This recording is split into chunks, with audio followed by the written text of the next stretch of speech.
I'll have to admit, you surprised me, Martha. It was pleasant, but a surprise nevertheless. Well, don't you have anything to say? After all, I just said I was leaving you. If you're not going to touch breakfast, I'm going to put the dishes away.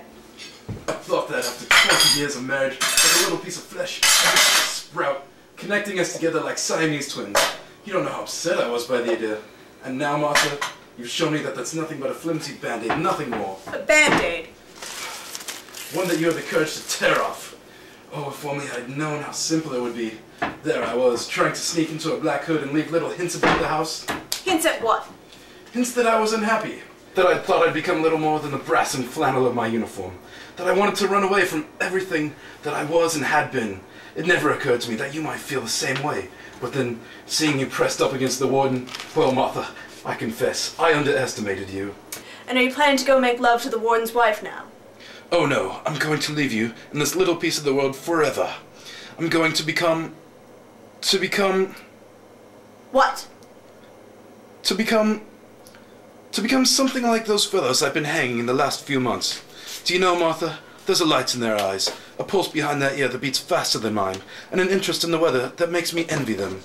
Oh, they're frightened all right, but it's a healthy fear, something I don't think I would ever have had.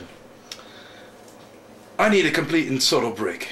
And when do you plan to start breaking?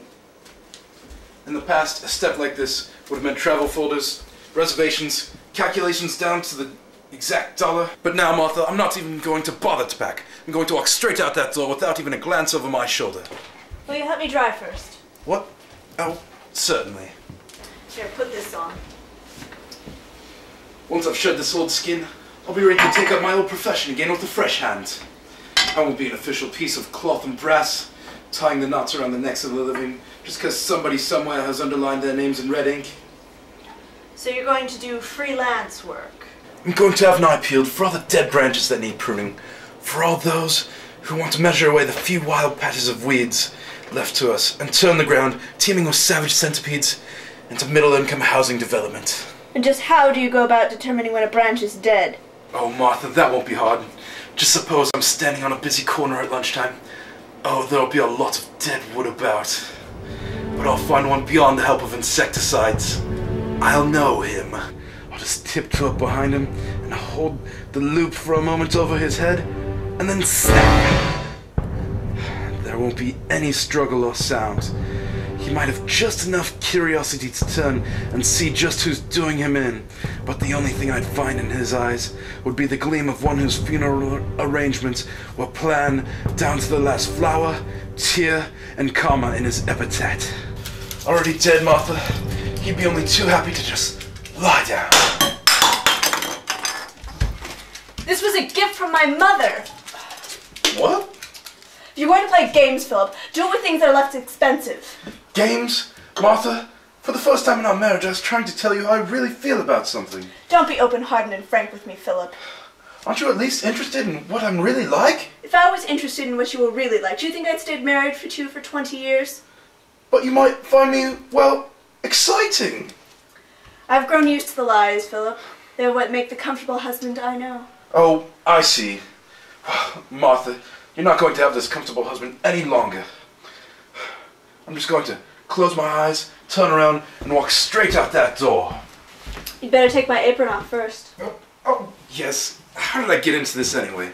And another thing, I don't see how you can pick up and leave today, Philip. And why not, Martha? Why shouldn't I just close my eyes, turn around, and... Because you have a dentist appointment first thing tomorrow morning. Dentist? Dentist? You remember the molar in the back? It's infecting the gum. Because of it, you can't eat sweets. I don't want to eat sweets. I just... We've been invited to my sister's for dinner Friday, and you know how partial you are to her chocolate mousse. Damn the chocolate mousse. I'm not going to your sister's for dinner anyway. I've already accepted, and with the weekend whirl coming up, I don't see how you can leave before next Wednesday. You didn't understand or listen to what I was saying. I'm going to sweep all the old manners, laws, and invitations under the rug. There's nothing that can hold me back now. Oh yes there is. Me. You? I don't want to be brutal, Martha, but if anything were pushing me out that door, you and your breakfast face would be all the reason I need. Maybe my face won't charm you into bed, Philip, but you're going to look at it, speak to it, and yes, even kiss it in a businesslike manner every day of your life. Because covered in cold cream or skin oil, this is the face of your wife. And wife means 1,000 obstacles for you to get over before you're free to start chopping down dead branches.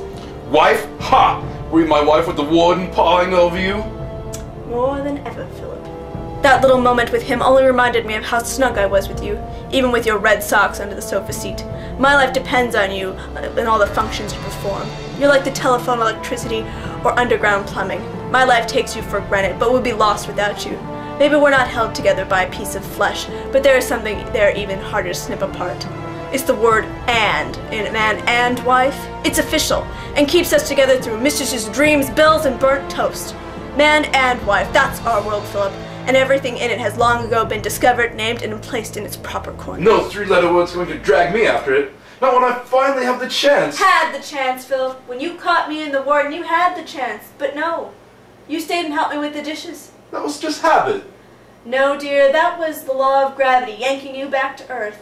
Well, I'm breaking all the laws of gravity, Martha. You're going to have to find someone else to eat off and dry your dishes. The first day of creation is waiting for me behind that kitchen door, and neither the rules of marriage or physics are going to hold me from it. Touch that door, Philip, and you'll find out how sad the truth about yourself can be. I have all the truth I need, Martha. Goodbye. And if I see you again, be careful that I don't mistake you for a dead branch.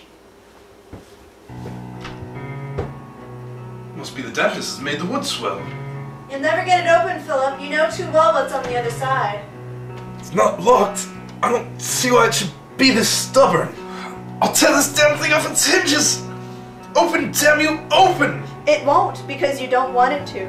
You know that all your jungle will give you is athlete foot, diarrhea, and swollen joints. I'm going to tear down every kitchen door in the world. I'm going to strangle, murder. Murder? You? Ha! If that door doesn't open, you'll be the first to know how wrong you are. Are you threatening me? If you're keeping me in this kitchen, yes. Poor Philip. Already out of breath and not even a step away from the house yet. I won't stand you laughing at me.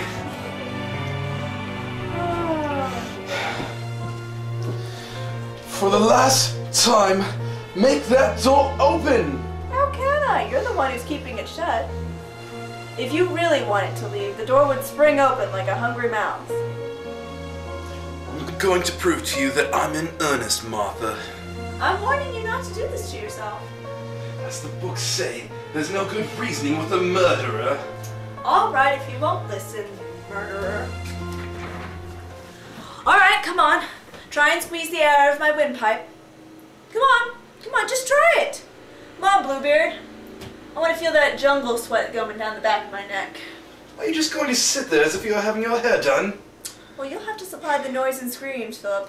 I'm just going to sit here and talk. Talk? Well, then that's all the incentive I need.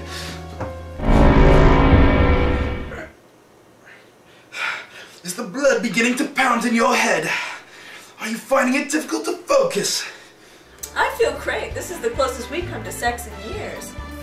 And now, Martha, is a past popping up in front of you. Oh, only my future, Philip. And you growing stooped, absent-minded, and a little sloppy at the table, and in every minute of it. You should at least be gagging by now, damn it! Gag? I don't know how to gag. I could cough if it would make things easier for you. Please, stop breathing, Martha. My arms are getting tired. Please, stop breathing. Well, at this rate, you'll stop before I do. Oh, what a story this will make at cards on Saturday. I just can't do it. My wrists and fingers just aren't strong enough. I can't even get out of the kitchen. I warned you, Philip, but you wouldn't listen, would you? Now look at you, panting and overheated. And you have to go out right away. I'm sure this will meet a cold by tomorrow. Go out? There's now 15 minutes before the execution begins. That's the best I can do. Come on, if you put this on and keep all the buttons up, there's a chance I won't have to spend a fortune on cough syrup and nose drops. Come on now, you better be off. But it won't open. There's nothing holding it shut now. It is very cold out there. Do you have your handkerchief with you? Yes. Well, then you better be off. Martha, I just wanted to be... But you couldn't. Some things just can't be broken. And you better keep warm and just don't think about it. Now give me a kiss goodbye. But isn't there any chance for me at all? Kiss! Now keep warm, don't work too hard, and tonight we'll have something special for dinner. Something really special. Something you really like. Something you really, really like.